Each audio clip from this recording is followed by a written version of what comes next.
رفتم در میخانه حبیبم، رفتم در میخانه حبیبم، بردم سلام حسنا باشید.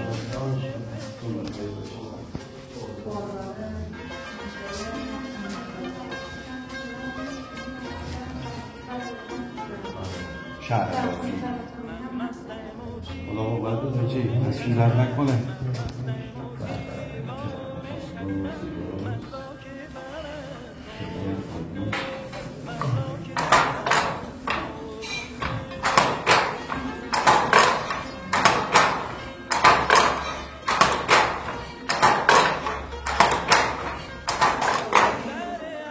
سلام دوستان عزیز، وقتتون بخیر باشه. در شهر کاشان هستیم، جای زندگیتون واقعا خلاص. یه مکانی اومدیم خیلی برام جالب بود و این سنت قدیمیشون حفظ کرده. در واقع بهش میگن شهر بافی. برام جالب بود، تا حالا ندیده بودم ولی بعد نیست شما بدونید. و جالبتر از این که اینا ابریشم بافی است. این دستگاهشون به صورت سنتی و خیلی قدیمی و از نیاکانشون به ارث بردن و خوشبختانه واقعا باید بگم خوشبختانه ادامه دادن و هنوزم دایم است. بریم اونور، برای اونورم تشریف بیارید که الان این آژی ما داره کار میکنه و خسته نباشید آجی، خیلی دوست داریم، خدا قوت بده. آجی چند سال این کارین شما؟ 50 سال. یعنی از اجداد به تو رسیدید؟ بله. بله. خیلی هم عالی، خیلی هم عالی، دستتون رفت نکنه. ایشالا اگر کاشون اومدید دوستان بعد خدمتتون هستم، حتما تو همچین جاهایی بیایید.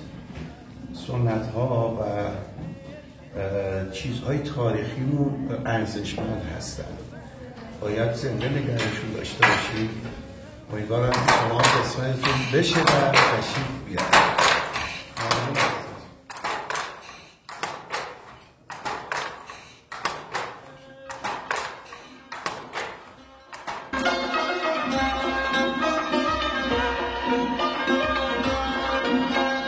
دلبر عزیز شوخ با تمیز برخیز و بریم زان می که جوان سازد، عشقم به تو پردازد.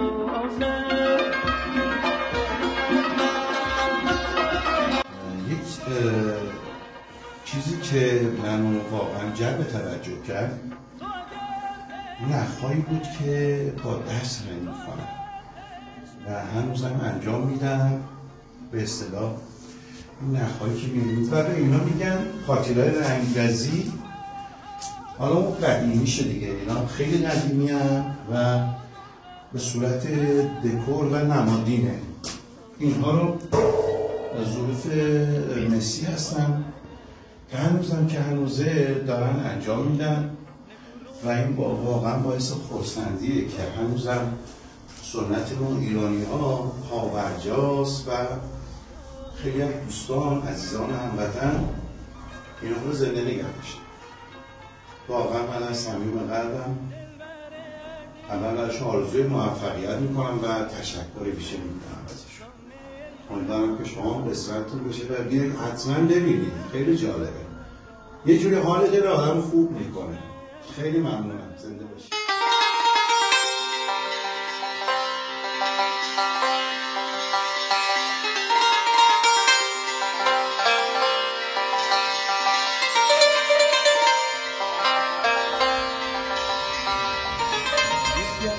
نماد بیا جلو همینجا، یکی از نماد شهر کاشان در کل دنیا گلابش هست و گل کاشان و گلاب کاشان که معروف هست و دیگه لازم به تعریف و تمجید نداره.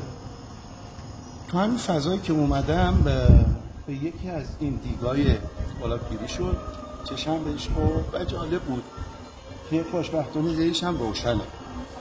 البته ما تو این فصلی که اومدیم الان فروردین ماه، امروز 24مه، هنوز به اون صورت گل فراوون نشده، ولی اندک گلی بوده که این بنده خدا گفته من اولین اینجا خیلی جالب بوده دوستان. این سنت قدیمی هاست و سنتیست که از نیاکانشون برجا مونده و بسیار عالی بوده. ما میایم ادام خدا خریداری کردیم، انشاءالله شما هم بیان و از نزدیک این چیزها رو ببینید. شهر کاشان شهر خوبیه و بسیار مردمان خوبیرمی داره، مهمان نواز هستن، اهل شعر و ادب و موسیقی هستن. این خودش خیلی مهمه. علاوه بر مؤمن بودن و مذهبی بودن، در کنارش رعایت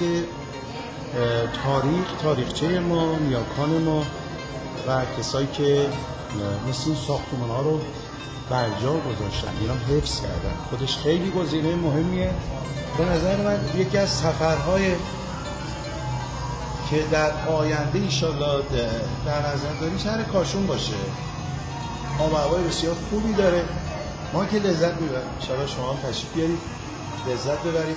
همتون رو دوست دارم.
شهر گلاب اومدیم، شهر زیبای کاشان رو مردمان خوب و مهمان نوازش. من خیلی به کله و پاچه علاقه‌مندم و خیلی دوست دارم. دوست خوب آقای رهبر ما رو آورده توی کله‌پزی بسیار خوب. جهان آقای عزیز یکی از پیشکسوت‌های کله‌پزی در کاشان. واقعاً هنرمند هستن تو این کار، واقعا دستگاهشون عالیه. توصیه میکنم اگر کاشان اومدین حتما بیاین تو این کله‌پزی، نوشته کله‌پزی تحت جمشید. بعدش هم حتما بیاین لذت میبرین، هر لحاظ ادب و معرفت و مهمان نوازی نامبران هستن. خیلی ممنونم. انشالله که همیشه دلتون شاد باشه، جیباتون پر از پول باشه. شهر کاشان بیاین. من بار اول اومدم و خیلی بهم خوش گذشت. دوستتون دارم. مرسی. همکارای عزیز دوست داریم.